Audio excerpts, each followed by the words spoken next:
All right. Welcome back to the Foxhole. Foxtrotting in a Foxhole. Season 10, Episode 19, number 307 overall. Your faithful host, Ken Harlan here, coming to you from Eagle's Nest 2 on a fabulous Friday. Yeah, we're at the end of the week, y'all. As always, we give a nice shout out to the folks at Rode, Zoom, Tenzik, all the folks that make the cool gear that make content creation for people like myself, SJ of the SJ Gets Down podcast, and others. Our lives a lot easier, so always a shout out to you all. You want to be on the podcast or sponsor it, especially the Aftershocks, which just did an episode, what was it, Wednesday? That would be number 37. Drop a line, FTINFX at gmail.com or 541-525-0896. We'd love to hear from you. Leave a message. Oh, man. Yeah, a lot of exciting stuff here. I've been talking about on the episodes. Slowly upgrading the facilities, we'll just say, for Eagle's Nest 1 and 2 and remote. Definitely a work in progress and a lot of patience involved, waiting for certain things, but that's good. It's going to be a lot more fun in terms of the stuff that we're going to be putting out on this platform. So stay tuned. You thought we were cooking before. We're going to be sizzling here before you know it. Okay, let's get cooking with some open face, shall we? Always. Yeah, we'll go a little bit light this week. It's just been that kind of month. It went so fast, really. And this open face will definitely be indicative of that. But we got to start with the IOC, the International Olympic Committee, issuing the trans ban that we knew was coming. Obviously, this just went down today, so we haven't had time to see the Megan R's and other folks who are going to come out screaming this is the biggest injustice ever. The Riley Gaineses, who are going to be doing a victory lap and sipping on pina coladas, I should say. Yeah, that's one of these things that we've been saying on this podcast forever, that the adults had to make a decision. It wasn't going to be the most popular and not make everybody happy.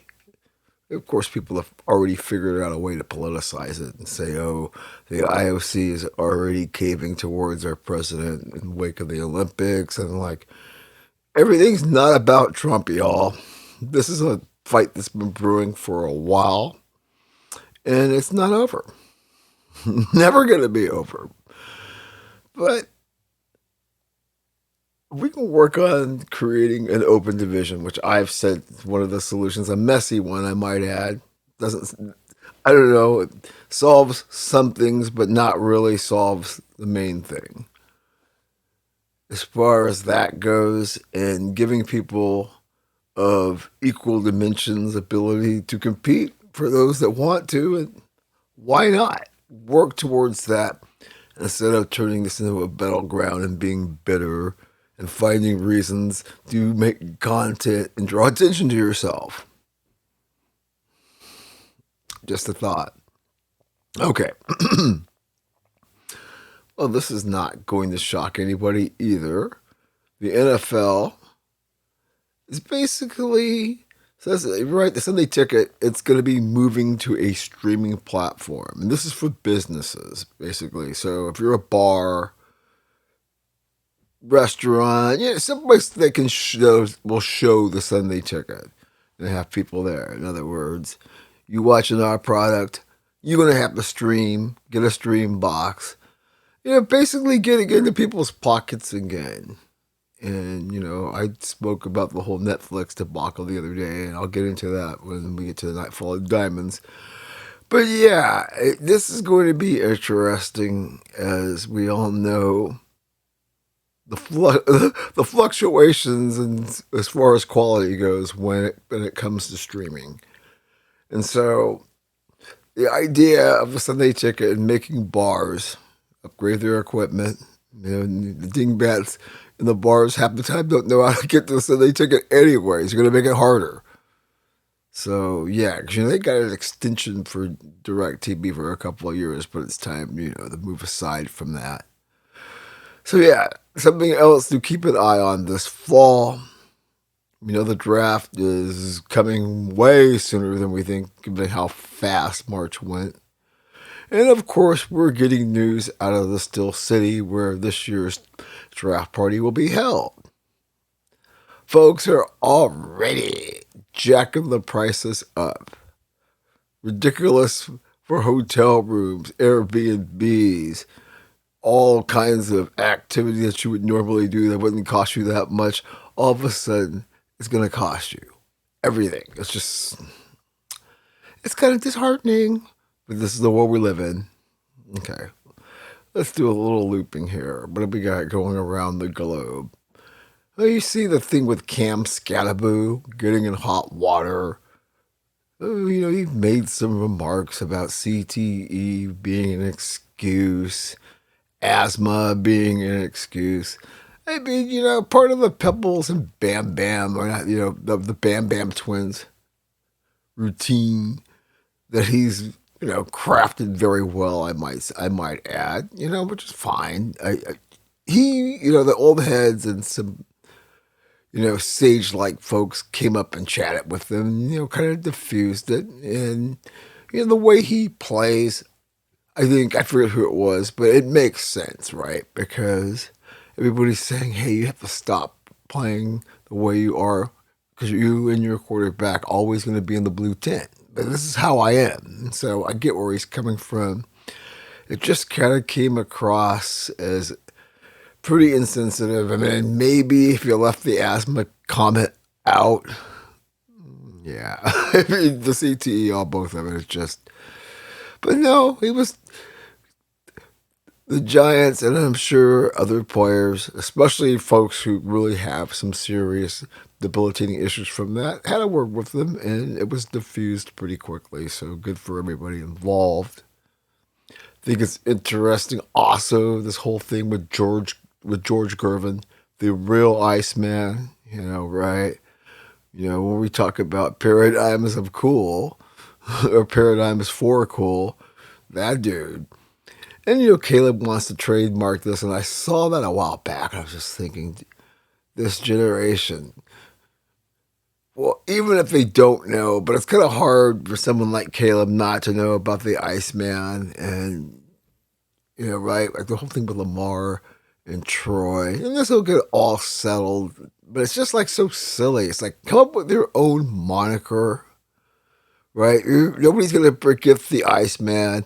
I mean, right, unless you put up some Brady-ass numbers, and even still, so unnecessary. I thought this is funny because, there's a lot of things going on with the WNBA right now. And I always got to give the shout out to our girl, Rachel Demita. Yeah, we love her, giving out good stuff. And same thing with, Keep the Vision. That brother's cool. And the other guy that does his podcast, I can't think of the name of it off the top of my head. Level commentary, because there's a lot of silly shit going on in that world. But it's so funny that you've got some folks who are advocates of the league. Because, this whole thing that's going on with the Bachelorette, we'll be doing something with SJ Gets Down about that coming up. So that's going to be fun when her next episode drops. People say that because this Bachelorette has been shelved for now, that this would be a good place to stick WNBA games, especially now that Caitlin's back and capitalizing on the popularity. And I just went, yeah, it's probably a good idea, but gee, we need to gas up the folks even more after what we went through with baseball. But our worst ideas have been pitched, just put it that way, in terms of, where the league is trying to go. Okay. Man, you see, so isn't it interesting that Zuckerberg and all these folks did take the hit, right? Meta, YouTube, guilty of affecting the youth's mental health. I'm thinking, what about adults too? Shit, adults are just as bad as the kids. Always glued to your phone. You're talking to somebody, they're just fucking staring at their damn phones 80% of the time, scrolling away. I mean, there's like a $375 million judgment here, and I'm just wondering how is that going to be dispersed. Nobody's going to get a big pack of cash except for the lawyers, because they're the ones who always get paid. But outside of the lawyers, where's that going? And, I haven't had time to unpack this one either. But this wild story about this guy who, or I don't know, the cornhole murderer. The person has a major disability that they've overcome. Went to like this hero in the sport of cornhole, and now is accused of murder.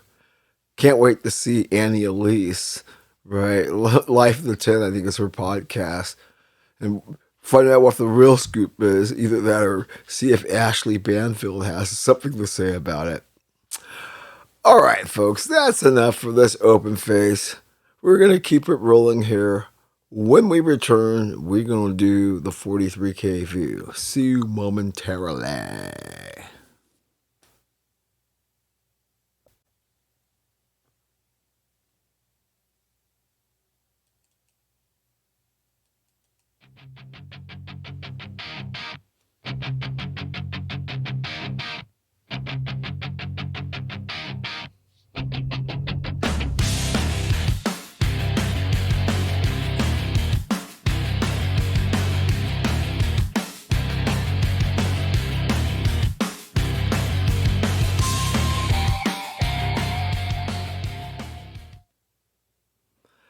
All right, welcome back to the Foxhole, Foxtrotting in a Foxhole, episode 307. Your faithful host, Ken Harlan here. Friday evening, or late afternoon, which means, in spite of it being a rush hour on a Friday afternoon, we can rally up the homies and the homeheads, even if they did rock a little hard at Dart Night at Thursday at the Eagles Nest and stuff like that. We're going to get ourselves a lift, boogie on down to the Eugene Airport, slide our way through TSA, flashing smiles all along the way, till we get to the tarmac, where our shimmering Gulfstream G650 awaits us. Once we board and get airborne, where we're going to reach our cruising altitude of 43,000 feet, where we take the high view above the campuses of America. Well, obviously, it's tournament time, and, there's lots of great storylines. Obviously, one of them is no Cinderella.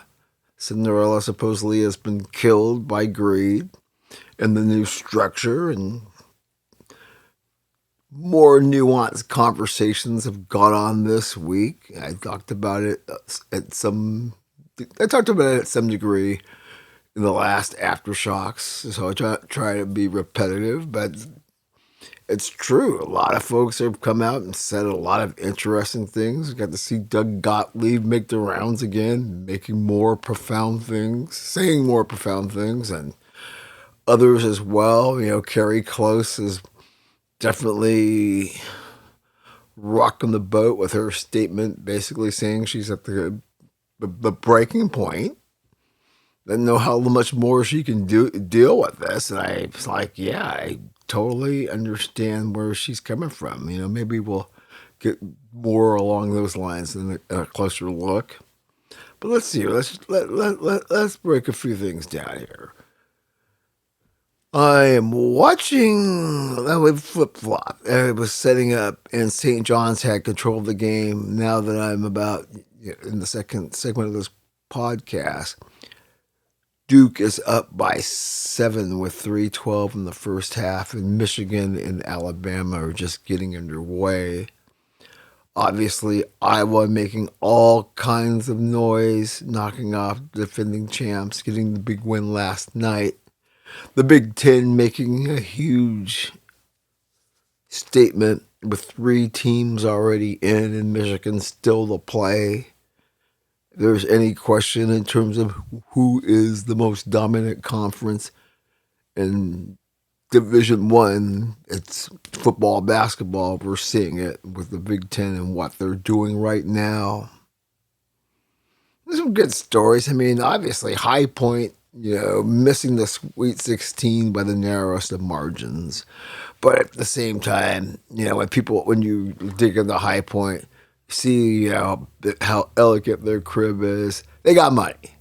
This isn't some small story. The small story, you're not gonna find it anymore. They've been priced out. And if you got something, we gonna take it from you. Nothing new. We've been speaking about that for years as far as how this thing really works up in this bitch. Right? And now, okay, shorter windows, but no guardrails still. And everybody acting mercenaries. As I talked about the other day with the coaches and players, and it's just this frothy soup of a lot of disgusting things as far as I'm concerned. It's something that I wouldn't want to have to feast on even in hard times. But hey, this is what you want. This is what you get. This is what you want. This is what you get. The order of death. Oh, wow, yeah. I mean, the whole thing with the guy leaving NC State and going back to LSU again, right? And I just was watching Sean King and Big Smitty. I liked what Sean King had to say because, the AD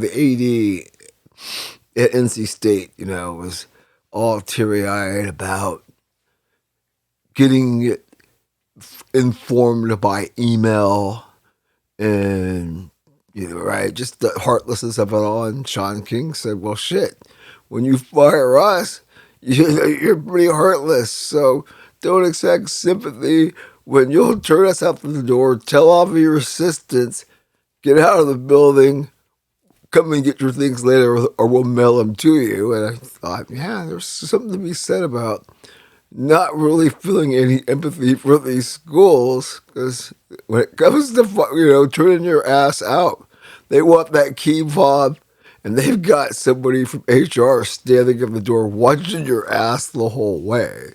No question about that. You're right. Once again, you keep hearing about the TV numbers.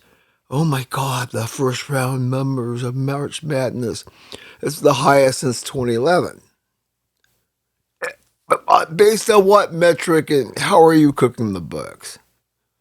Right, so we're so much in the manipulation and who knows what the effect or lack of as far as streaming altogether on this whole thing is concerned. I'm just not seeing it, and a lot of other people aren't either. And I definitely feel like the books are being cooked. Yeah, I mean, it's just been weird. You have to, I was talking about this the other day, with the one guy talking about his wife, and that's how he got his hot wife. That's how he can recruit. You got Kevin Willard saying he's going to fire his staff at halftime, and people getting their noses out of joint about that, which I thought was, come on. There's some folks who are split in terms of Hubert Davis getting shown the door. I spoke about this on Aftershocks the other day. Little more data that's dropped. There are some folks in Hubie's corner, but the consensus is where North Carolina is. It's just unacceptable. And in this era where we're spending big money, big budgets, and I thought it was an interesting thing that Doug Gottlieb brought up. That, you keep wanting people to put money into this when nobody's loyal. And if they're not loyal, then you're not getting the results. I mean, it could all be true or they could all exist independently of one another. And they're not getting results in a program like North Carolina, as I was saying the other day, especially when you've got this Belichick mess hanging over you. Yeah, kind of heartless. And I said the other day, he'll end up back on TV. He's not going to starve, especially probably there's a decent buyout for his ass too, or at least, some kind of severance. Yeah, I guess, then you've got, the mid-majors bickering as far as their relevance, and it's kind of like, you're barking, you're like the little lapdog that won't shut the fuck up, pardon my language, in an era where it's pretty clear y'all don't matter. And in the end, when you get matchups like you saw yesterday, as homie said in The Wire, we cool with it. And as sad as it is, it's a harsh reality. Ooh, man, what else do we got here? Oh, my God. Let's talk a little football here real quick. So we have Oklahoma linebacker, Owen, I guess is it Heineke or Heineke? He becomes the latest student athlete to go to the courts with the begging cup. In other words, we gonna try to get another year. We gonna try to find some namby-pamby judge that's gonna go along with my whacked out bull crap. Oh yeah, it's so funny because there's certain elements of the culture that are always gonna be pushed back about. Oh, you're trying to hold these kids back. It's all you old heads that are ones complaining. And yeah, because maybe us old heads knew about sensibility and order and, merit and earning things as opposed to demanding things and just getting big bags of cash and not putting in the work like, oh, I'm paid. I got to think about my future. And, aside from, getting off the tracks on that one, but it's true, these cats never wanting to give up. And you keep hearing these folks who are talking about 7 or 8 years. I mean, it's one thing if you're hanging out on campus 7 or 8 years, working in a bar, banging college chicks, and seen it happen here in Eugene for years. But what the great rackets of all time, stay in school and become a legend, make it out and having sex with hot co-eds. But you mofos who are sitting here wanting to keep playing and trying to keep coming up with these, I don't know, cock and bull ways to tell a judge, man, you need to let me come back. Yeah, I know, I'm sounding like a broken record on that. But every week, we keep seeing something that continues to mystify how we could get here. Should have seen it coming all along. But there was just too many things to really think about how it was going to play out. We just couldn't get to them all. And some of the stuff it just never even entered my mind. That, wow, some mofo is going to say, yeah, why not? And there's money there and all sorts of things in terms of why these motherfuckers don't want to let go. Pardon my language. They just don't want to let go. And I guess you can't blame them. Well, you can, but it still wouldn't matter in this day and age. And the narcissistic age where I get to do what I want, and it's all about me being validated, no matter what the cost. All right. We're getting too far off the tracks here. We need to get the plane back on the ground and get to the studio. Come back with something you should probably know momentarily.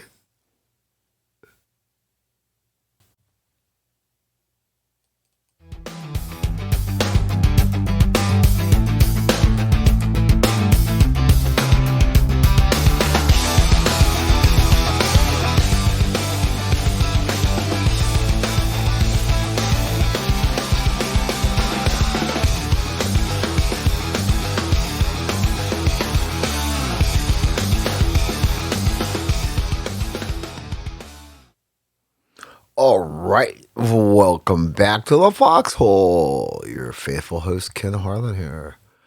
Ice cold chilling like a funky cold Medina. Whatever that means, but I like it because we chilling like one. Whew. Okay, after hanging out with the homies and the homeheads and taking the high view, let's go to something you should probably know. Or things that happened this past week in the world of sports you might want to know or possibly care about. Yeah. Well, Matt Fitzpatrick shakes off the disappointment at Sawgrass and wins at Valspar with a minus 11. Give it up, give it up, give it up. Ooh, wait. Hey, I always like to give somebody a little love after heartbreak as everybody gets ready to rumble at Augusta National. The Masters theme is getting louder and louder in the distance. Boy, I tell you, this live thing, it's, the Matrix hurt us. We talked about a lack of spice at live, and then there was all sorts of drama with live over down there in RSA, South Africa. Stuff going on with the golfers, an all-time brawl, which I'll have to talk about a little bit later. Yeah, folks throwing haymakers. In the end, Bryson is able to edge John Rahm to take the event, but yeah, for a tour that was lacking spice, we definitely got all sorts of spice. And then somebody said that this probably would be one of the events that would generate somewhat of a sparkle in an otherwise very dull landscape when it comes to this live tour. So we shall see as the year progresses, because if you get more of that, you're certainly going to have some eyeballs over there. This we know. I talked about the TGL. It was, after with Tiger. Leave it to Tiger to get back on the stage, all of us feeling good. Then he pulls a nanny boo-boo.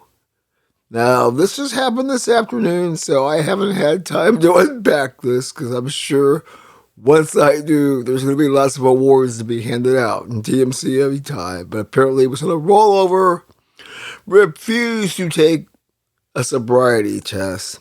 Ta-da! You've just been busted for suspicion of DUI. Your Lady Trump and Kai Trump were in the car with you. Oh. But it was, oh shit. I was on top of the world again, and I managed to fuck it up quicker than you can say Fuzzy Zoller. But like I said, we're going to wait until we have more information to dig deep as far as that goes. Because I started doing this podcast, I don't know, probably like about 4 o'clock or 4-ish, 4:30. And so this probably happened early in the afternoon, and I was doing other stuff. So my brother sent me an IM about it, and some other people did. And so I really haven't had time to dig into this, but boy, it sounds like Tiger really fucked up this time. Gee, this time, once again, if you were drinking British Petroleum, it's called ride service, especially with all the money you've got, bitch. Jeez. We'll have a positive story. Scotty withdrawing from the Houston Open because his wife is getting ready to have their next child. So give him Scotty, being a family man, which he is, taking care of his lady, not being a John Kennedy and hanging out with the playboys when your wife is in labor. Good for you. Kudos all over the place. Oh, one more about Liv before I move on. This is only 2026 scorecard kind of thing that you never think would be on there. And this would be Liv being sued by a Long Island distiller. Apparently, they have a brand that's Liv Spirits or some shit like that. Pardon my language. I know we're going to have to get the cuss jar back up here the way we're cussing today. Yeah. Yeah, you can't make this up. It's just like, hey, we don't want our product being contaminated by your horrible product. Oh, man. I really should have another monitor up here. I'm just like totally dropping the ball. But no, we'll get there. Yeah. UFL is debuting right now. UFL, what is it, year 3, whatever the case, but we spoke about some of the rules changes to make it more interesting, right? The 4-point field goals, 1 foot in, right? I forget, what is it? Something like a 4 or 5 point conversion, all kinds of wacky stuff. And everything that they've switched cities. Some of these places they're going to play in MLS stadiums, which are between 20 and 25 for the most part. So it's all reasonable to get a better optic. Good luck to the UFL trying to make something happen in their next go around. NASCAR, mentioned it the other day.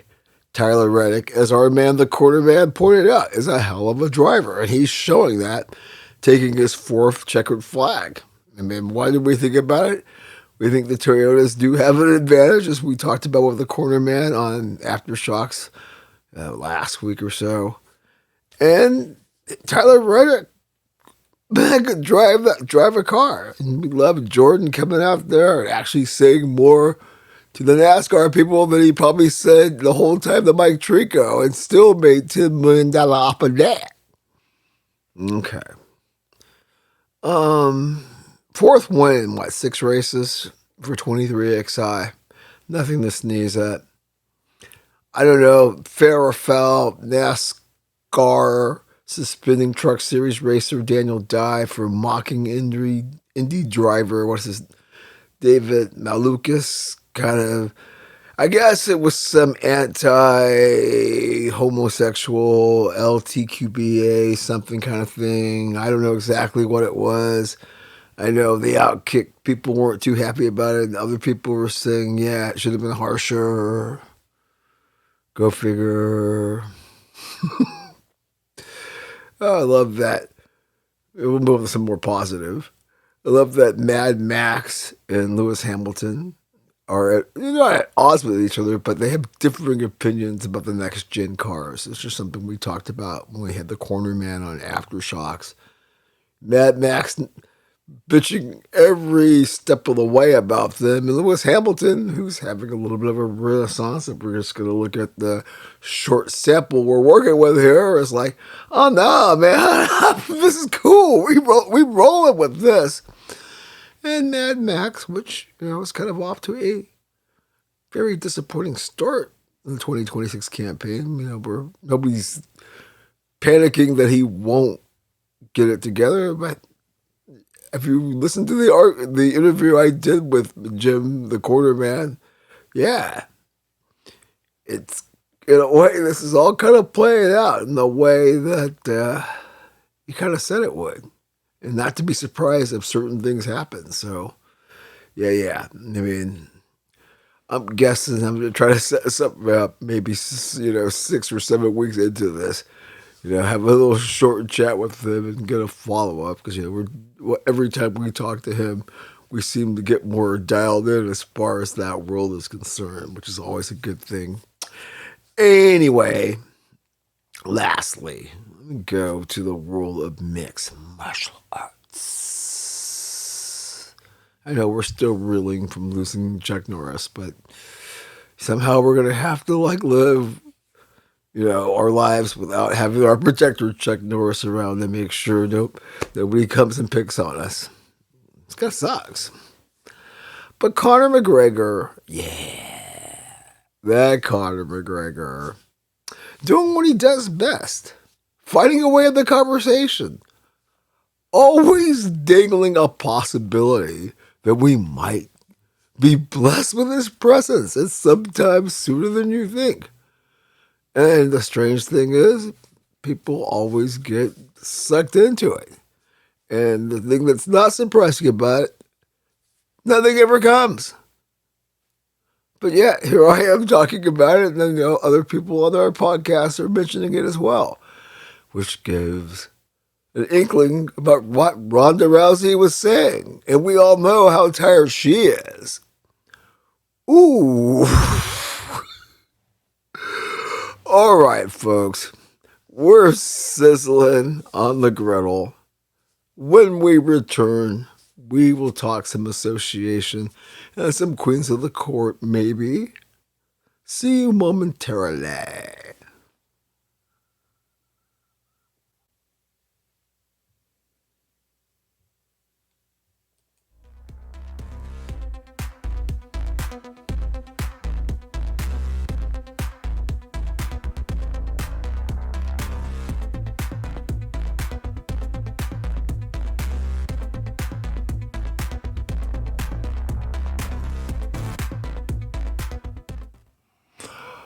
All right, then. Welcome back to the Foxhole. Foxtrotting in the Foxhole. Episode 307. So that would be season 10, episode 19. Really chipping away at season 10 pretty quickly over here.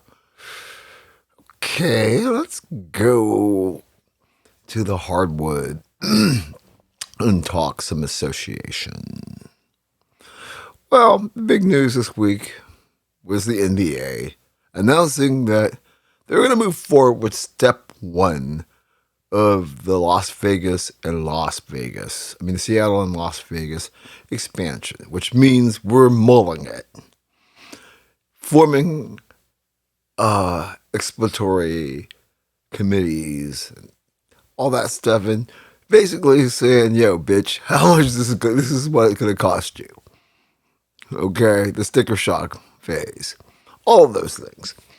Which is good. Now that we know what's going to happen, all you people that had fantasies of the NBA landing elsewhere could put those away because it's happening now.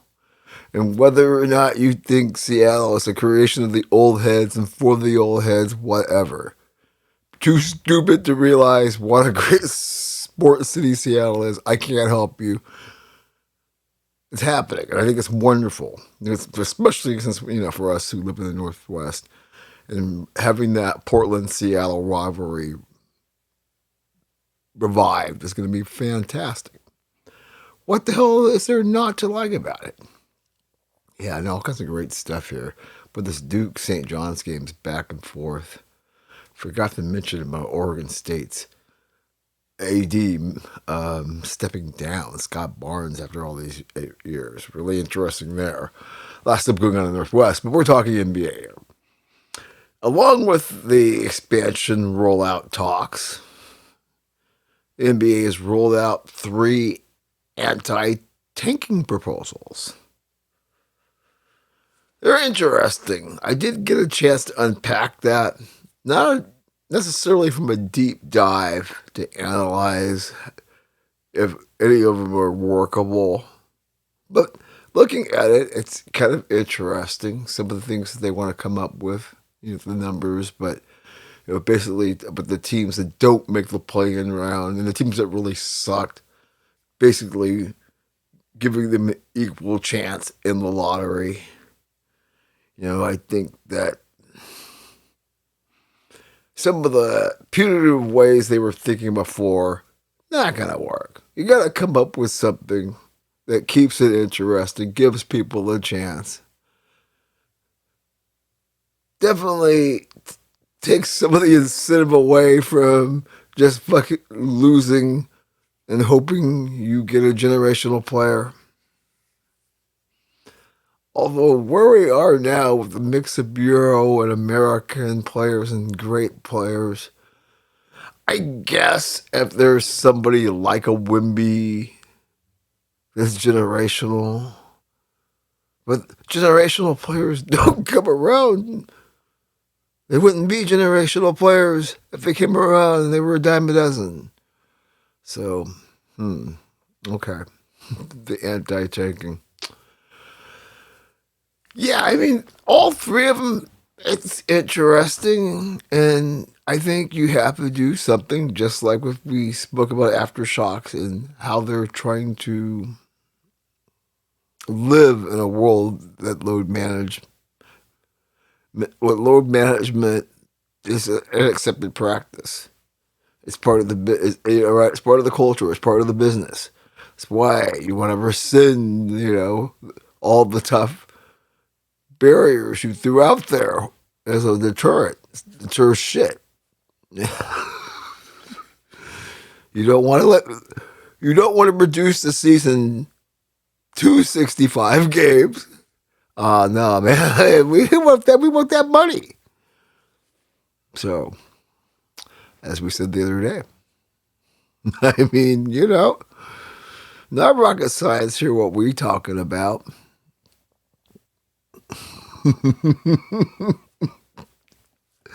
Yeah, between taking and load management, it's just such a black eye for this league.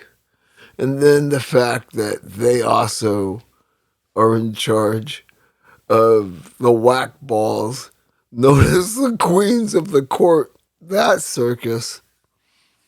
Yeah.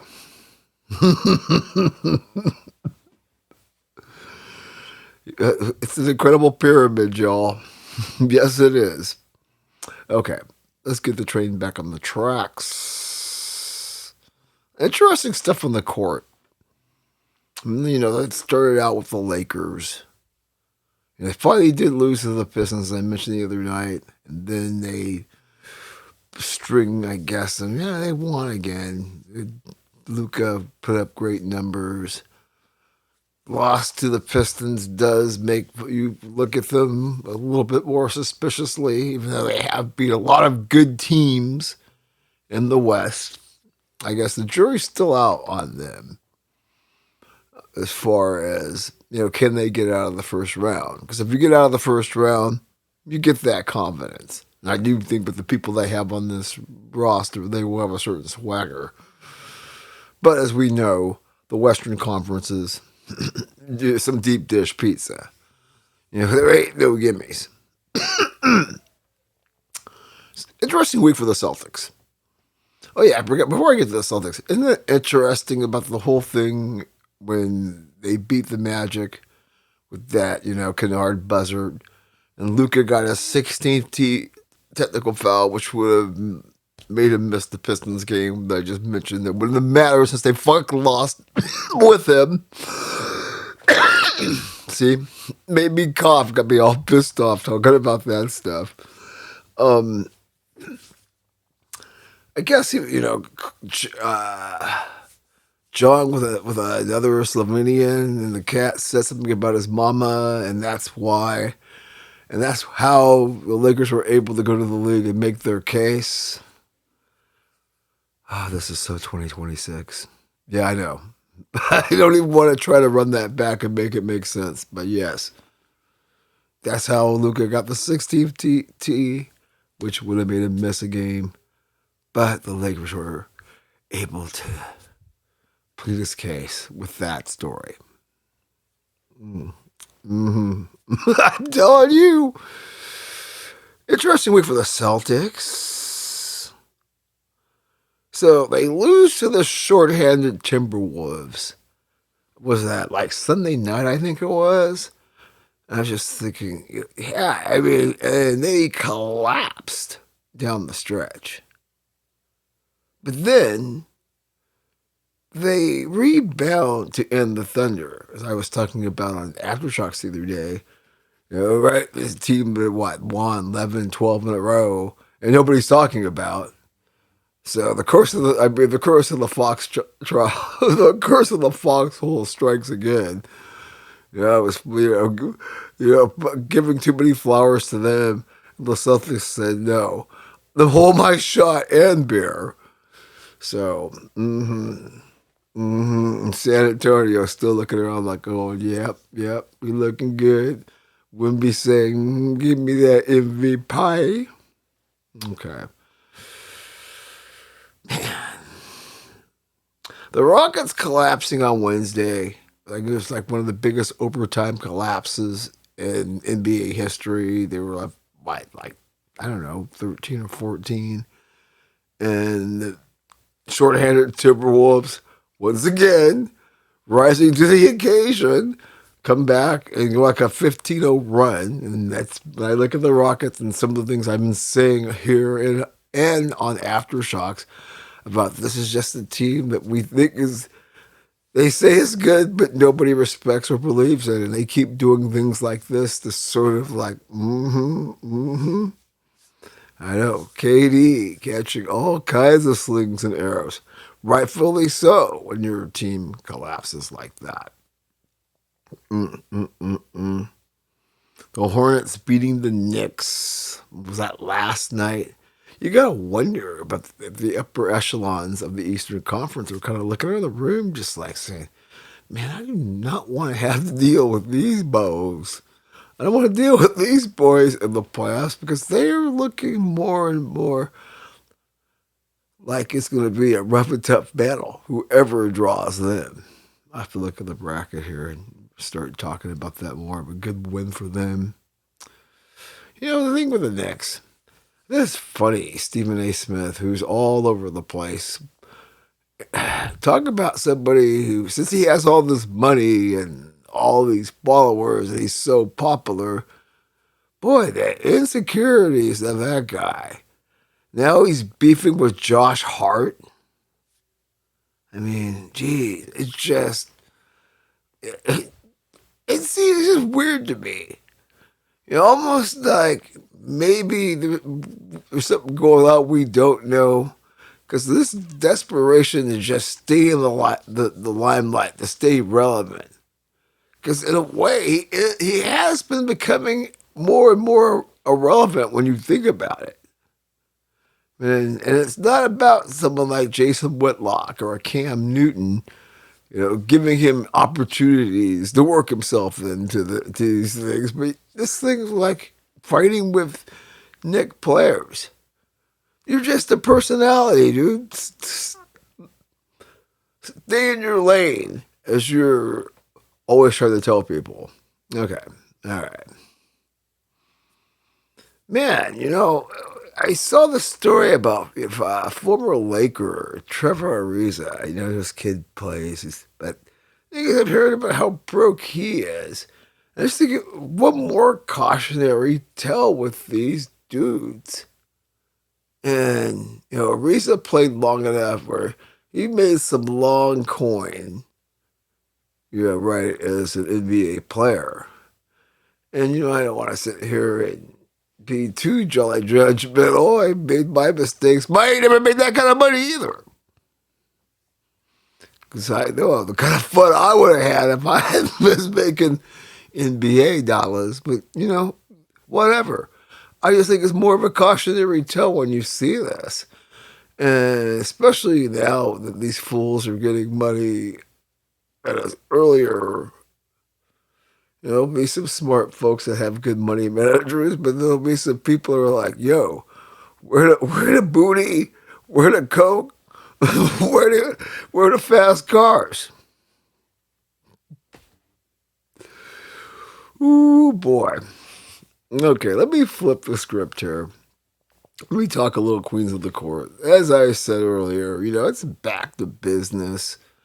They had the coin flip for the expansion draft, which is, a real good sign that it's like, hey, this is real. You've gotten paid.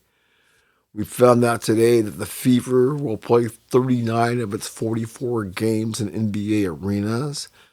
Thanks for, the hookups from Keep the Vision and the lovely Rachel Demita for all that kind of stuff. But yeah, it's, the Fever sending a message. they'll figure out a way to keep Sophie, Tres Leches. Ooh, man. Um, keep the vision. Actually, the brother, he is saying it's not a coincidence that the leagues at I forget what broadcasting partner, but they added Shamika Holskala and somebody else as a way of getting some more pro Caitlin Clark voices on the telecast, as there was a perception from many folks in the Caitlin Clark brigade that we had a lot of antis behind the booth. And it seems like Kathy Engelbert and others have just said, you know what? We got to really embrace our meal ticket a little bit better. All right, folks, that's a little hardwood. When we come back, we will do some beautiful game live because we are cooking.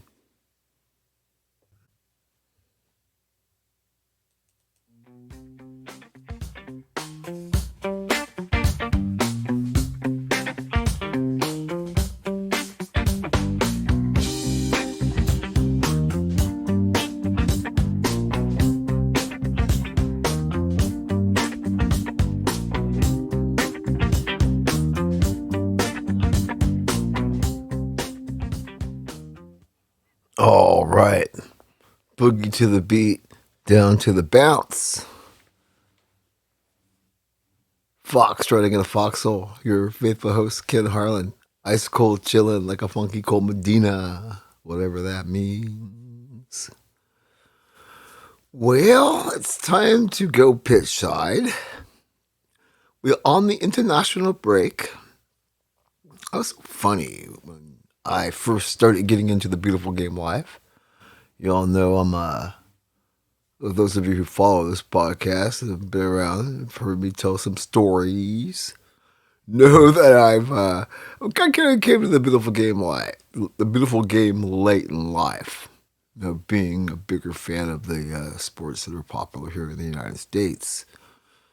But it's just interesting as time has gone on and, kind of watching the sport grow, especially in the time that I've, been paying attention, which disclaimer here. I'd say about, at the end of right before 2010. It's probably right, somewhere around, between 2008, 2010. So kind of watching the growth of the game from then until now, especially MLS, but even domestically, and how it's evolved and on television, how we went from being able to have everything, in fact, so much stuff on one channel even at one point, to now where it's just... Anyway, we're not here to rant about that. I was going to make a point, but somehow it got lost in the fog. That's what happens sometimes when the train leaves the tracks. That's why we like being in the foxhole. It's all about freestyling sometimes. But okay, so the big story this week as far as soccer is concerned domestically, big splash. Talked about this the other day, but we'll get into it a little bit more now that we know. But Anton Griezmann coming to America, signing with Orlando City. Big deal. I spoke a lot about this at Aftershocks. The possibility that Mo Salah might follow, but we don't know about that. But we do know about Griezmann. It's interesting, with some of the fan bases, especially LAFC, still feeling jilted by him. But, as I said the other day, this is such a win-win-win for the league. The other thing I saw that was interesting today, this was ESPN.com, and they're talking about, they're kind of pricing out, and this is not the Cadillac experience, but I think just pricing out a World Cup journey if you're going to go do matches through the group stage, the knockout round, and obviously making it to the final. They're talking about it being a 34K journey. So let's say you're taking your lady Are you taking your man? 68K. You got kids? Ooh, ooh. Taco Charlie. Wow. Yeah, I get it. You know, you're only going to have so many experiences in life. And if, hey, the money's been good to you and Uncle Sugar hasn't taken all of it, why the hell not? I just, myself just go, oh boy, I want to have a lifetime experience too. But then again, for 35K, I'm going to be doing all kinds of other cool stuff that are probably a little bit more intangible than memories. But to each his own, right? Okay, speaking of the World Cup, I don't know what to believe here when it comes to the great Leo Messi. I mean, it's Messi's world. We're obviously living in it. So if he says I'm on the fence about playing in the World Cup, I guess we're going to have to believe him. But seeing that you are a showpiece for the domestic league where the World Cup is being played in, or one of the countries that the World Cup is being played in, it seems to be kind of ludicrous that you wouldn't be playing in the World Cup if you were truly trying to help the MLS grow, which you claim you are. Make that one make sense. Huh, Leo? Boy, some good friendlies. I mean, right? Brazil losing to France 2-1. That was really tight.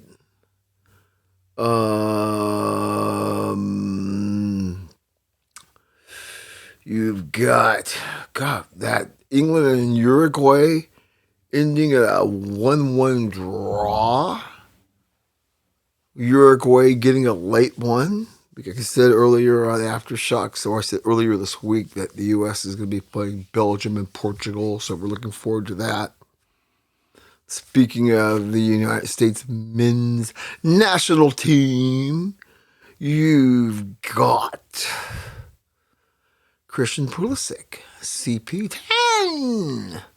He says he feels the pressure, but it's something he can deal with and wants to deal with. I say, well, boogie there, boogie that. We okay with that. Yeah, it makes all this. What's he supposed to say? This, one shining moment in this man's journey. Probably, I can't even articulate what. Put it all on his shoulders, but he is the face of United States soccer, like it or not. And so, it's the crown that he carries. But I do believe this is more a team thing when it comes to our effort. That it's not just going to be about him. But I like the idea that he's like, hey, put the spotlight on me. I know what I got to do. So we cool with that. All right. He says he can handle it. We're going to find out. So you had City beating the Gunners to take the Caribou Cup, the League Cup final 2-0. Yeah, Arsenal fans taking a lot of slings there.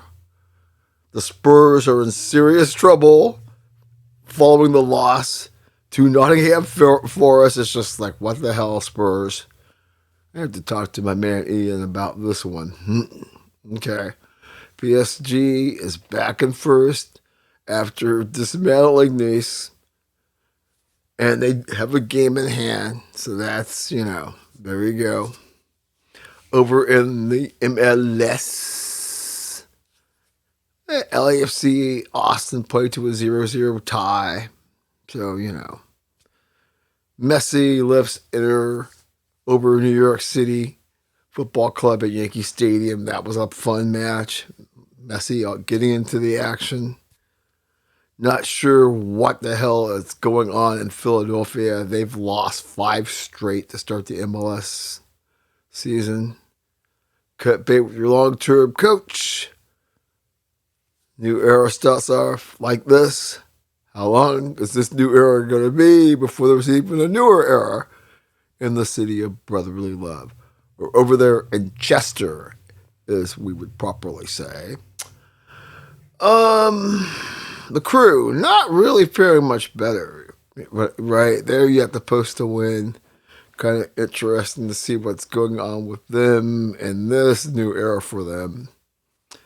I talked about this the other day about Sacramento over in the USL and how they're going to build a 20,000 seat stadium. It's still scratching my head as far as when they were poised to get an MLS club. And then, all this weird shit went down during the pandemic. And it kind of fell through. And just, And now I see this and I'm thinking, you're going to build one of the biggest stadiums for the USL. Where was this energy when you needed to get over the hump? You get an MLS when it was right for the Republic to go there. Make that one make sense. I'll leave you with this one. Boy, I try not to get cranky. That's hard sometimes. So I'm watching CBS LA, as I tend to do at night, even though I'm up in Oregon. But yeah, I watch CBS LA a lot on the Roku. And I'm seeing this story about Antelope Valley Alta FC. They play in USL 1.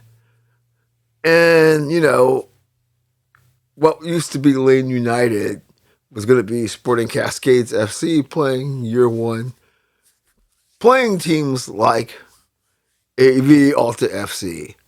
And I'm like watching this segment about how much fun they were having. And man, I was pissed off. There's a lot going on that I don't know about. And maybe we talked about last week, obviously, the dealing with the stuff that John was, the health that led to his untimely passing. I get it, whatever, I'm just going behind the curtain. But it still stings that there will be no party at Civic in Eugene this year. Definitely was so looking forward to Sporting Cascades FC and doing our thing. And we don't know when it's ever going to happen. I believe it will, but no party right now. No happy. All right, folks. I got to take a minute to take care of some business. When we return, we'll talk about some Nightfall Diamonds, especially now that baseball will be back. See you momentarily.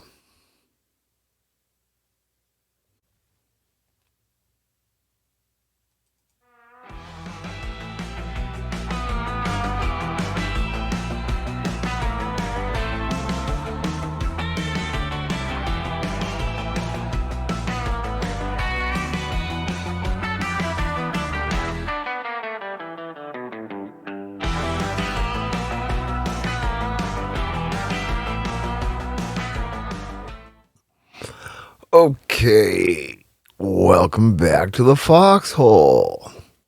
Your faithful host, Ken Harlan here. The St. John's Duke game, back and forth. It's pretty crazy stuff. The outcome is still in balance.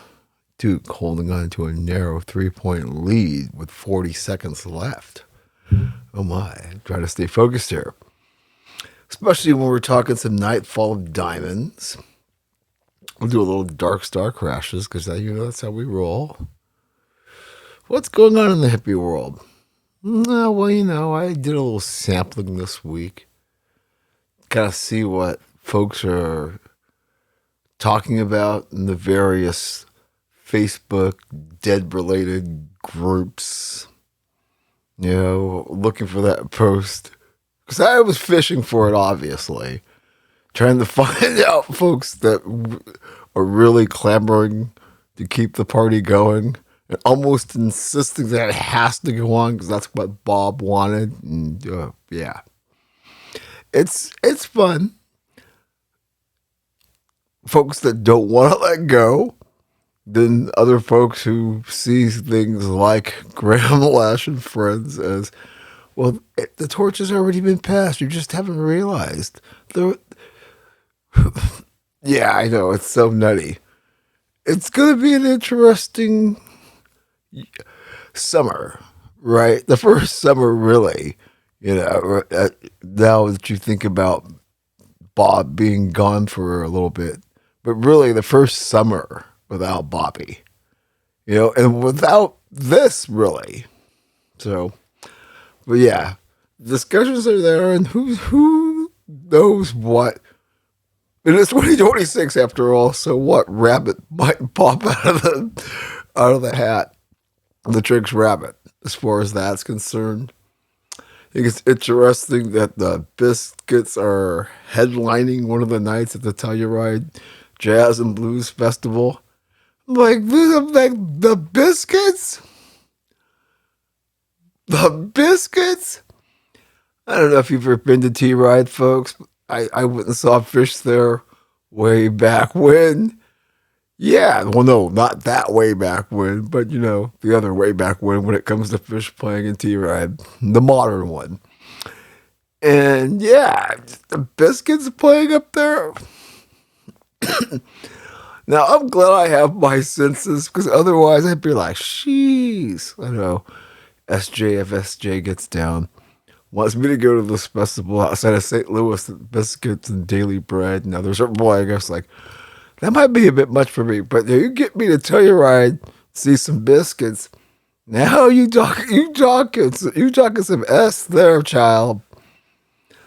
Woo, man. She says, where's that big bag of cash? All right. Enough of the talk on the hippie bus. Mirror shatters and all that other stuff. Let's talk some baseball. The real night full of diamonds.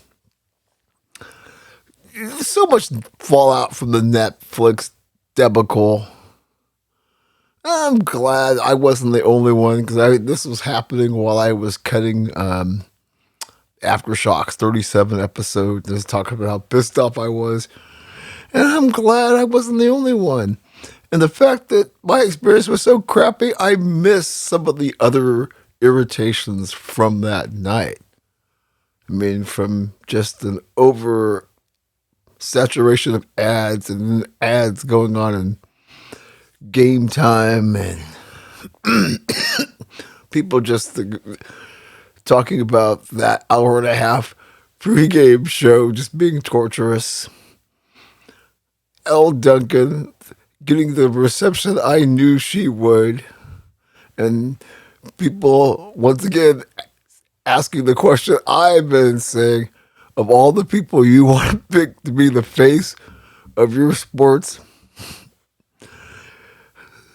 I don't know what you want to call it that you're trying to build out. Yeah.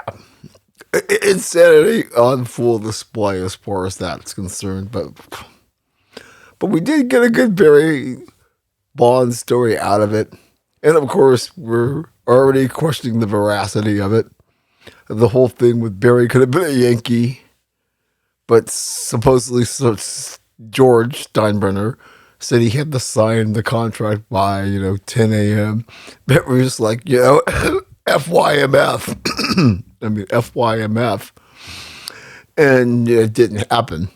But of course, because it's Barry, and Barry being Barry, everybody's a little suspicious that actually happened.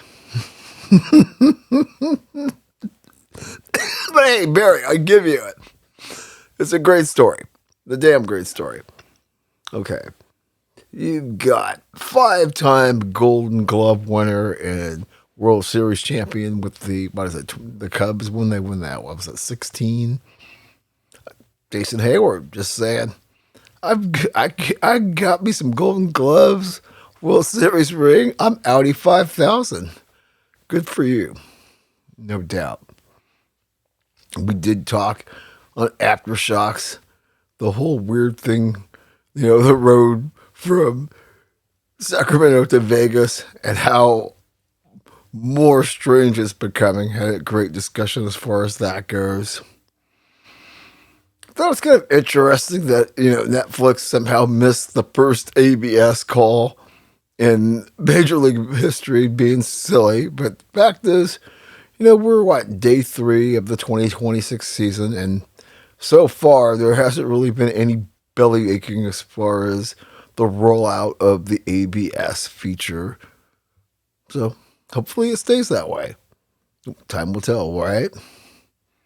Another interesting one that, as far as baseball's demographics are concerned, they say that, with the start of this 2026 MLB season, that foreign players are at their lowest level since 2014, which I think is interesting, given the international flavor, as far as the stars are concerned. But, take that for what you will, because as we're always saying when it comes to people that are cooking the books, unfortunately, so there are some stories that I'm kind of curious about. The Rockies, for one, they're so bad. And remember the kind of buzz that they created at one point. And I know Denver, the Denver Metro somewhat. Not, I'm no expert, but I know enough. I've hung out there enough times that I've got peeps out there that I can always go hang out with if I choose to. And I know Denver like LA, and there's a lot going on there. So if you suck, you ain't got time to be wasting. And the other owner is, we've talked about this before, kind of a notorious cheapskate, which is kind of a shame because I do think that if they could compete in the very tough NL West, folks would be crazy about it. But I think they're looking around and just say, well, we'll collect that TV money and whatever else. We just roll with it in that Connie Mack kind of way. Sad but true. All right. One other team I always wonder about, the Angels, got off to a great start last night on the road in H-Town. Giving H-Town something else to bitch about as the Angels get a 3-0 win and Mike Trout going yard. So not all the news is about a certain team, which we'll talk about in the closer look coming up. Anyways, before I do that, let's hop on the Zamboni real quick. Let's take a ride around the ice rink of life. Just take a look at the power rankings. See what's happening today. Yeah, it's a little bit different from the last time I talked. I mean, the Avs are still riding high in the penthouse, followed by the Dallas Stars. Then you've got Buffalo up to 3. I was kind of wondering when they would crack the top 5. The Canes have moved in the 4. And the Lightning doing what they do, kind of hanging at 5. So kind of interesting now as we move real close to the Stanley Cup playoffs. We're getting a good idea there. All right, folks, we'll call it there. When we return, we'll do a closer look on the other side. See you momentarily.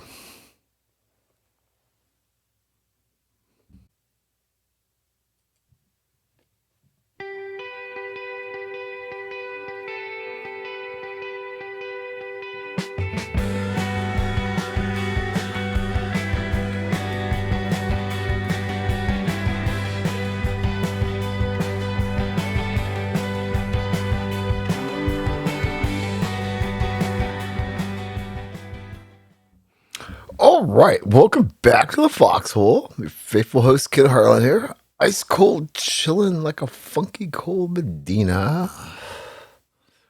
Yeah. Duke and John Shire moving on, handling their business. Hard fought. Give Patino and the Johnnies their flowers for a valiant run, but in the end, Duke doing what Duke does. And Michigan handling their business against Bama, and the whole Big Ten superiority narrative marches on. Okay, let's editorialize, opinionate, talk a little trash rant and rave. A closer look coming at you on Foxtrotting in a Foxhole. Gary Close, UCLA's coach. Very outspoken. Yeah. One of these people like Doug Gottlieb, saying the uncomfortable truths of a landscape that has clearly gotten away from the adults who are supposed to be making the decisions. And we're talking about college basketball, college football, college sports in general. She kind of said that she's reaching her breaking point this week. And I think echoing a lot of folks, as we've spoken many times about the big names who walked away from the table and whatnot. But I think it's interesting because, you have some people pushing back on her saying, hey, if you don't like it, go do something else. And that may be a viable option. They're not wrong. But I don't think you should excoriate her for saying the truth when it comes down to this. Because this has got to be a most frustrating time if you are a coach. And that's what I liked about the things that Doug Gottlieb had to say, dealing with the parents, dealing with trying to sell something to people and expect them to reach into their pockets. And the kids you rooted for are going to bounce at the end of it. Yeah, I mean, we've been talking about this for weeks now. But as you get to this time of year, things get amplified. Obviously, in a sport like college basketball or college football, when there's going to be movement and there's going to be unhappy campers and opportunists, predators, all sorts of things happening in a system that does not have any guardrails and doesn't have adults that have enough power, cachet, whatever you want to call it, to, actually say no, like with the IOC and the Strands ban. Yeah, we're gonna ruffle some feathers, and there's gonna be some folks in the culture who are gonna scream oppression and all this other stuff. But we're gonna have some sensibility, some sanity, and maybe bring some ethics back into this because it's completely lacking. So I can see where someone like Carrie Close is at her breaking point. Many people are in that same predicament, as I've said many times on this platform and on the Aftershocks about the big names. Right? We don't have to go there. We know who they be. And, you can hear their mealy mouth explanations as to why they're playing golf at some of the best courses known to humankind 4 or 5 times a week instead of dealing with the headaches of running a major college program in this day and age. I just, hear the folks who are even involved in the business as far as how much work it entails and all the different pieces like GMs and other, this coordinator that's handling this as far as the welcoming and onboarding. And it's endless.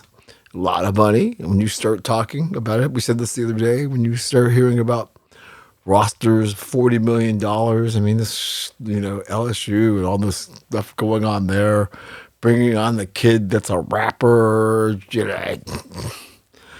it's pure insanity, We'll continue to talk about this kind of stuff, but I do appreciate someone like Gary Close just being raw and honest.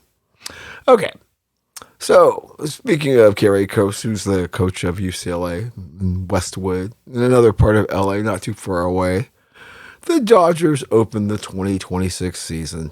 They had Will Ferrell instead of Ice Cube rolling out in the fancy, ride, bringing out the World Series trophy.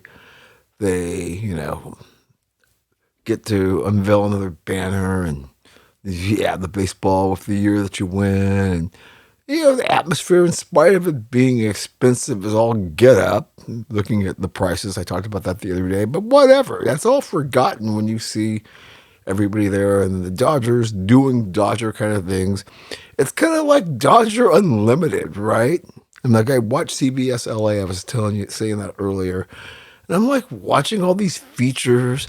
You got the guy that's making the special churro.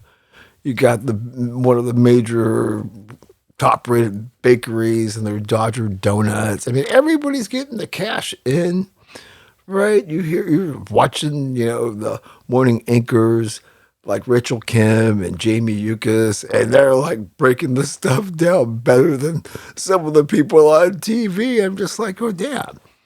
I've always said something about the Dodgers when they're on top. As incredible as the Lakers are, no matter how deep SC is ingrained in the fabric of the City of Angels, there's just something about the Dodgers. And I think somebody said it earlier today on one of the platforms. It's just like, this is a Dodger world. We just are living in it.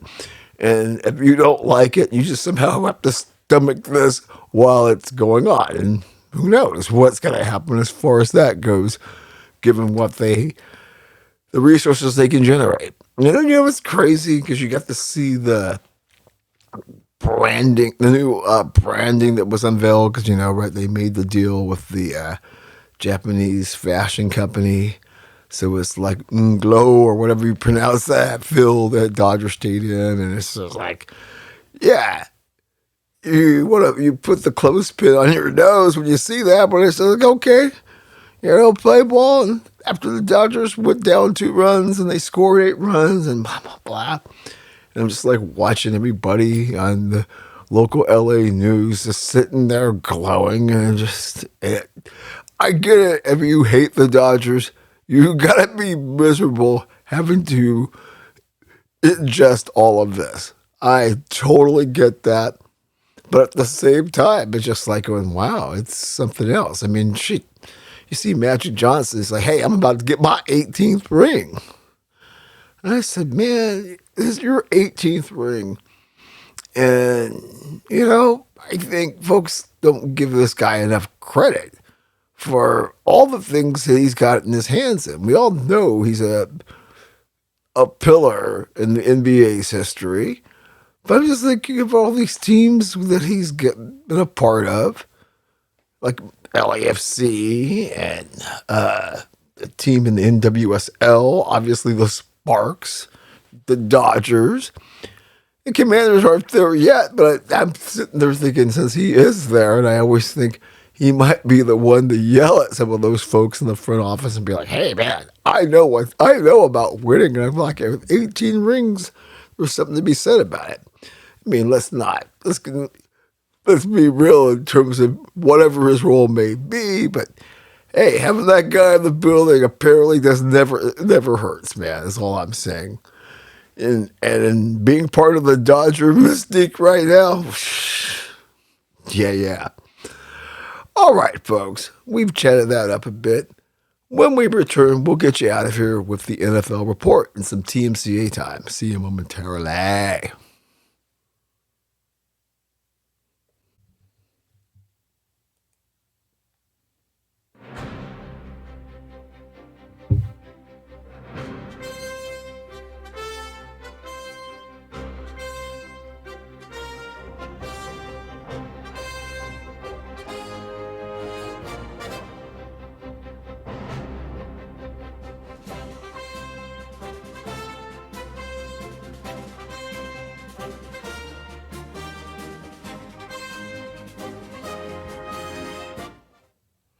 All right, then. Welcome back to the Foxhole. As we just mentioned about the Dukies taking care of business, the Wolverines taking care of business. Now we got UConn and Michigan State on the Barbie. UConn with the early 5-point lead. 14 minutes and some change for the time stamp. Okay, NFL report coming at you. Unfortunately, some somber stuff. And this has always been kind of a tragic story anyway. Remember the Super Bowl that the Raiders and the Buccaneers, the whole thing with Barrett Robbins, basically kind of having a meltdown like Stanley Wilson, which had an impact on the team. I'm sure it was a rough road, but he passed away, I think in his early 50s today. Tim Brown, telling the world. But, always kind of a bummer, and I'm sure it's a even darker story But, yeah, as we always speak about on this platform, that we can't joke about the mental health. It's, whether you're machismo or understanding, or your head's buried in the sand, it's just something that is, yeah, it's the quiet guy, who's the quiet guy or girl or being, whatever you want to call it, in the room. It's got a overarching reach. Okay. How about Florida Attorney General? What is this, James Uthmeyer? Okay. I guess, I don't know how it's pronounced. Never heard it. He's staging a move to get the NFL to abolish the Rooney Rule, saying, nah, man, that kind of DEI nonsense is illegal in my state, and so you need to abolish this, or you're gonna face legal action. We're gonna bring up some kind of civil rights mumbo jumbo and turn it on its head on you. NFL says we're reviewing it and we're not gonna comment yet. That's interesting that if you have some states, with the largesse that they have been given by this administration in terms of the dismantlement of those types of programs. Not like the Rooney Rule even exists, other than it gives people an opportunity to interview and understand the process. And we know how useful that's been thus far. So we'll be keeping an eye on that. I talked on Aftershocks 37 about Brady's flag football party at BMO and, whatever, just how silly it was. But I think it is interesting that USA Flag Football has invited RG Me, or RG3, also known as Robert Griffin III, to try out. Well, Robert, get off the podcast with your wife and make it happen. Go out there for another dose of glory. Sure, why the hell not? You're going to be on social media jabbering about everything else. You might as well have this to add to it. Cool. I think it's hilarious about the NFL pretty much nixing Tom Brady's idea of being an emergency quarterback for the Raiders. It's like, you're going to own a stake and we're going to let you broadcast on it. Bitch, we ain't going to let you also play. So I think that's hilarious. Either TB12 is that delusional or he's just having fun. He's just having fun with y'all. Just okay. Then you've got JSN, now the highest paid receiver in the NFL. For how many minutes? Who knows? But right now he can flex. Got that big bag. He don't need Flo J's mom to come out and say, we living right. We winning at life. Okay. We'll see. Seahawks smart, so I think it's interesting about Travis Kelce signing a new deal. There's a big pissing contest, I guess, with Nick Wright and Ian Rappaport, is it? And others about how long it is. I thought the same thing. I'm like, good grief, why would you sign him to a 3-year deal? Doesn't matter. He's coming back. And it's pretty clear, as long as he wants to play, I'm sure that he continue to sign whatever deal and walk away. And him and Sizzle, they getting all kinds of attention right now. Groovy Tunes there. Levante David calling it quits. You gotta wonder about the whole thing in Tampa Bay. Yeah, right. There's just Mike Evans taking less money to run the San Francisco. Now Levante David just like, yeah, we cool. I can walk off from all of this. Interesting signs. Maybe I'm reading too much into it. Maybe I'm not. Aaron Rodgers doing what Aaron Rodgers does best. Well, maybe I will. Maybe I won't. Yeah, blah blah blah. You can't get irritated because this is become his modus operandi. You know, if the Steelers have enough Tums and can stomach this, that's their problem. We'll all just watch this with amusement. Glad I am not a fan of that team, even though I do know a lot of my people are. Wouldn't want to be dealing with that bullshit. Flacco, 41, back to backup Burrow, returning. He's like, saying you bitches should have been looking at me the whole time. I don't know about all that, but hey, he's serviceable. What does that tell you? But then again, Josh Johnson. What is this, like team 16 for this guy? He signs with he signs with the Bengals as well. Going to be QB3. Yeah. Like I said the other day with Andy Dalton. Brandon Ayuk still in limbo. I'm not sure what the hell's going on there at the 49ers, which is fair if you're trying to get something out of it, a 6 or a 7 on draft day and kind of make it uncomfortable and even find a way to say, you know what, fuck you. I know you want to fucking go there and make goo-goo eyes with Jaden Daniels, but no. I'm going to find a way to screw you any way possible. And maybe that's what John Lynch is doing.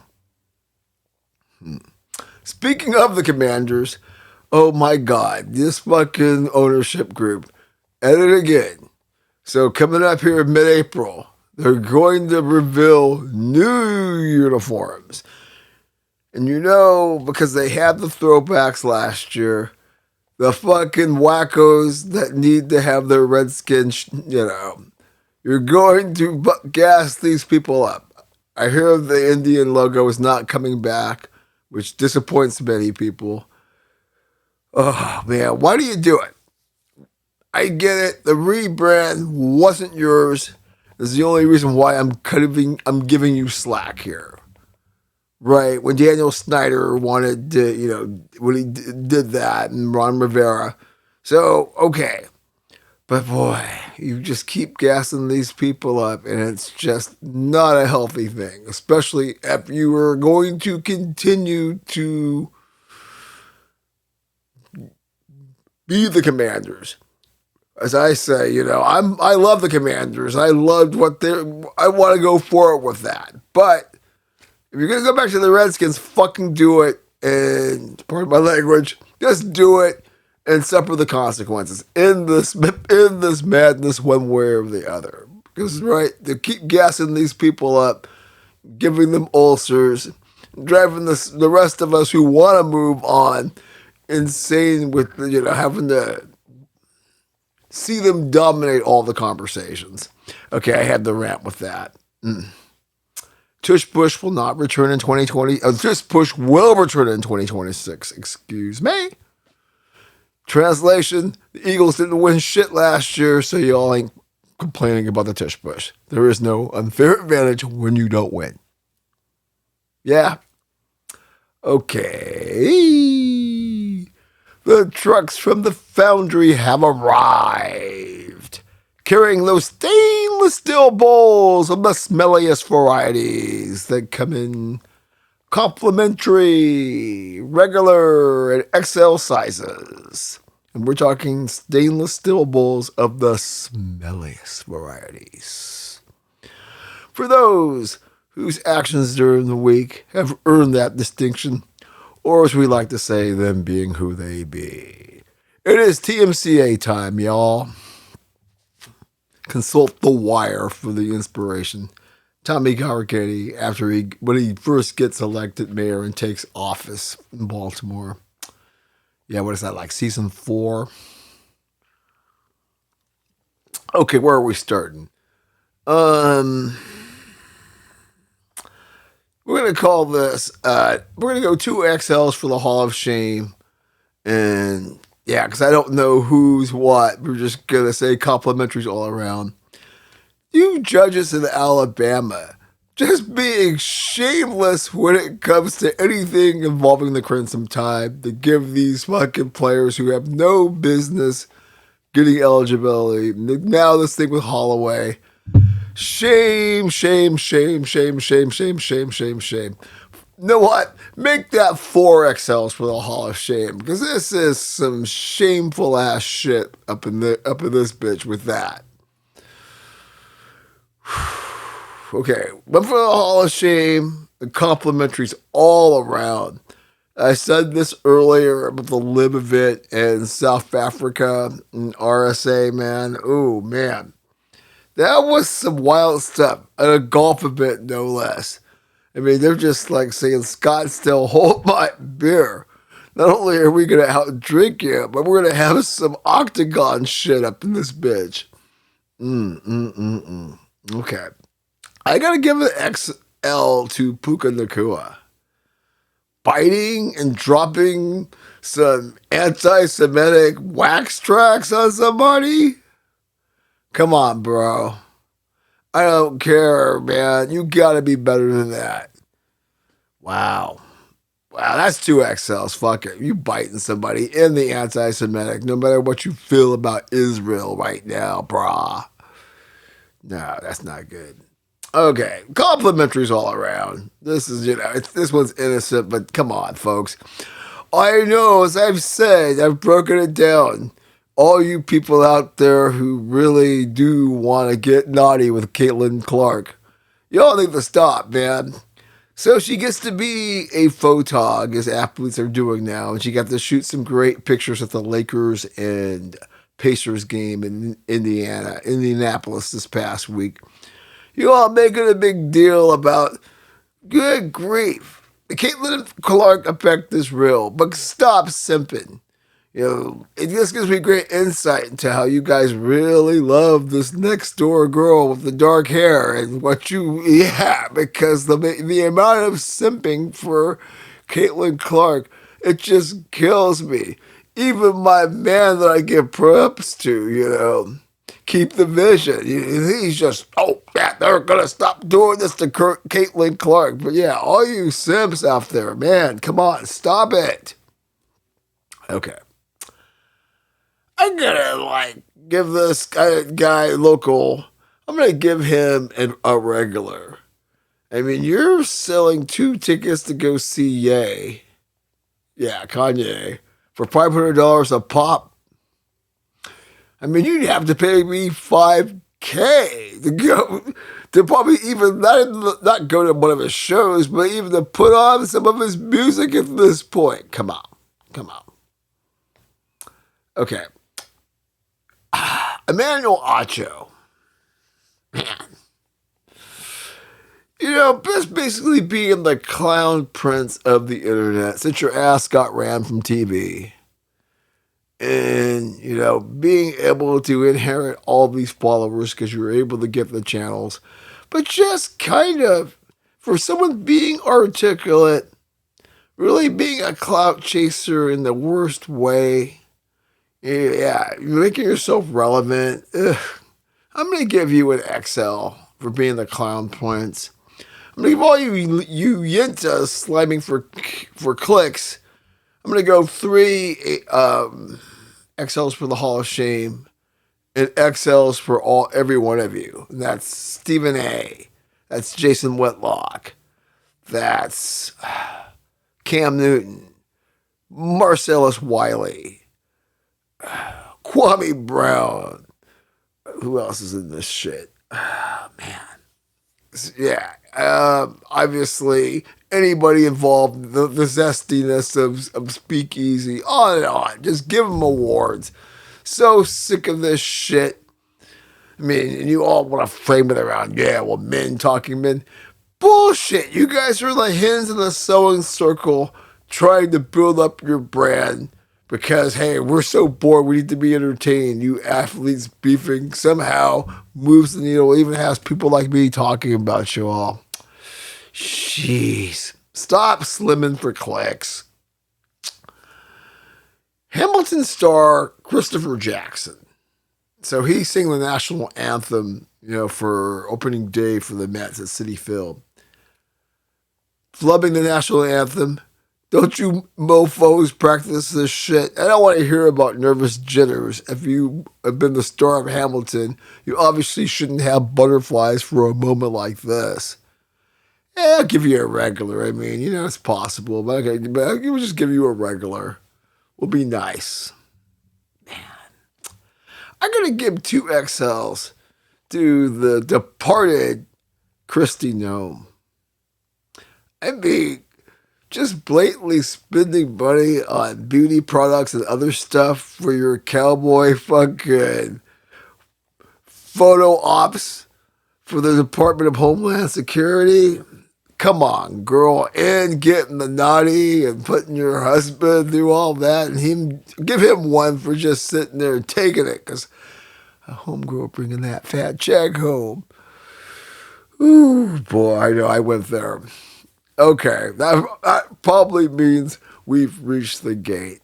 Like I said, keep an eye out for interesting things that'll be developing here in the Foxhole ecosphere. Like I said, we're hopefully going to take things to some new places, really upgrade the production quality of the content we put out, audio and video, and slowly work to where there'll be an audio and video version of this, along with aftershocks and some other stuff like that. The scene obviously is close to coming back, and working to get SJ gets down to another level. So yeah, we're doing some cool stuff.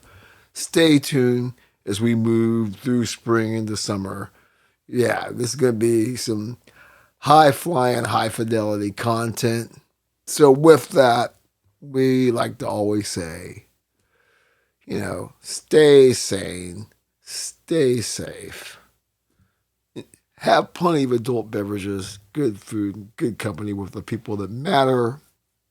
Definitely avoid the bracelets, especially on a Friday night when it's time to get tiggy with it. All right, folks, as always, we'll be back with episode 308. Anywhere from 6 to 8 days. You know how these things work. Look for aftershocks 38, probably Tuesday, but with certain things that could happen, there may be one sooner. Can't promise that yet. There always could be a live stream if certain events warrant it. So always keep an eye, especially if you're on Facebook. Foxtrotting and a Foxhole Facebook page where I might drop some hints. Definitely like and subscribe to FTI and FX Media's YouTube channel. Like the people who joined the Foxhole experience. We need more of you. We need more engagement so we can continue to do even more wonderful things. Okay, folks. We will see you soon enough. Until then, peace out.